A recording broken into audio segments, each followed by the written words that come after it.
हरे कृष्णा, राधे राधे। कल हमने गीता का 5वां अध्याय सुना था।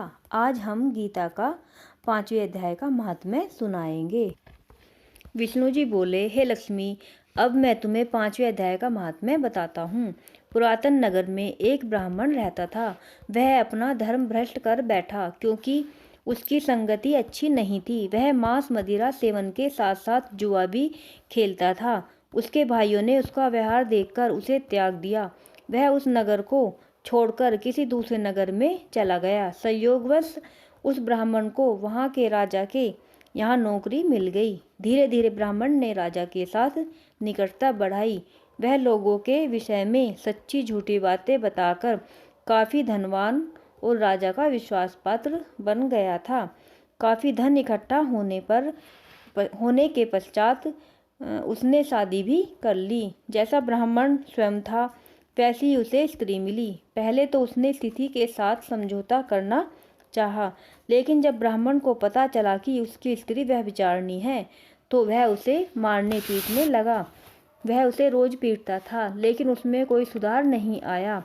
एक दिन ब्राह्मण की स्त्री ने दुखी होकर उसको विष दे दिया।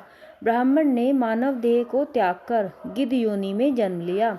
कुछ समय पश्चात ब्राह्मण की स्त्री भी मर गई और उसने तोती की योनि में जन्म लिया। वह वन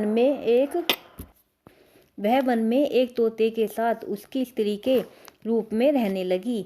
एक दिन तोती ने तोते से कहा कि हे स्वामी, तुमने तोते की योनि में जन्म क्यों पाया? तोते ने कहा, हे प्रिय, मैं पिछले जन्म में ब्राह्मण था। मेरा गुरु बड़ा विद्वान था, लेकिन मैं उसकी आज्ञा नहीं मानता था। मैं अपने गुरु का अकेला शिष्य नहीं था, दूसरे और भी शिष्य थे। जब गुरुजी किसी अन्य शिष्य को पढ़ाते तो मैं बीच में ही बोलकर पढ़ता था।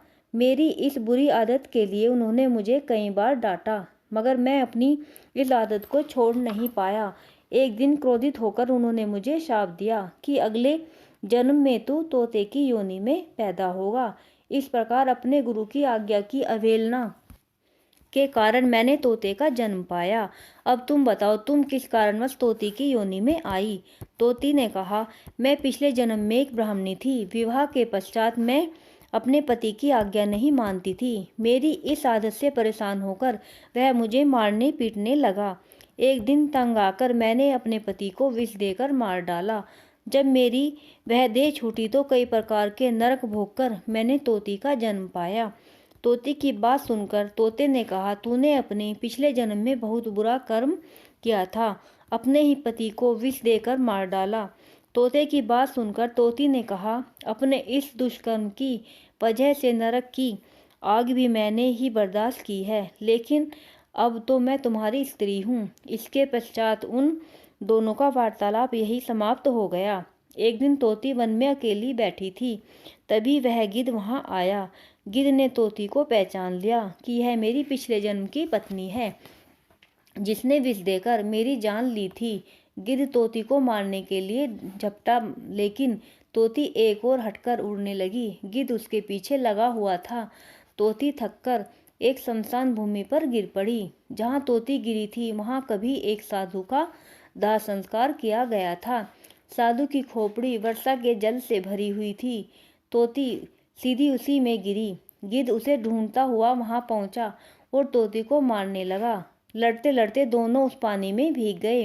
कुछ ही क्षण पश्चात दोनों मर गए और इस अधम देह को त्याग कर उन्होंने देवदेह पाई। आकाश से विमान उतरा, जिस पर बैठकर वे बैकुंठ की ओर चल दिए। उस गिद्ध ने तोती से पूछा, हे तोती, यह कौन सा पुण्य सामने आ गया जो हमें बैकुंठ ले जा रहा है? इस प्रकार तोती ने कहा, हम दोनों ने तो कोई पुण्य कर्म नहीं किया। मैं ऐसे किसी पुण्य कर्म को न जानती भी नहीं। कुछ देर बाद वे दोनों धर्मराजपुरी पहुँचे। धर्मराज ने उन्हें परमधाम भेजने का आदेश दिया। तब तोती और गिद्ध ने धर्मराज से पूछा, हे श्रेष्ठ धर्मराज, हम दोनों ने पूरी आयु दुष्कर्म ही किए हैं, फिर भी हमें मोक्ष की प्राप्ति हो रही है।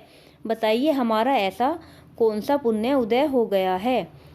तब धर्मराज बोले, हे प्राणियों, तुम दोनों जिस मानव की खोपड़ी के भरे हुए जल से भीगे थे, उसी जल के कारण तुमने अपनी अपनी अधम देह त्यागी है।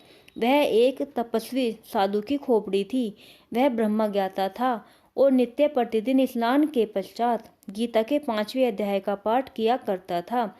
गीता के 5वें अध्याय का फल उस साधु की खोपड़ी के पानी द्वारा तुम तक पहुंचा।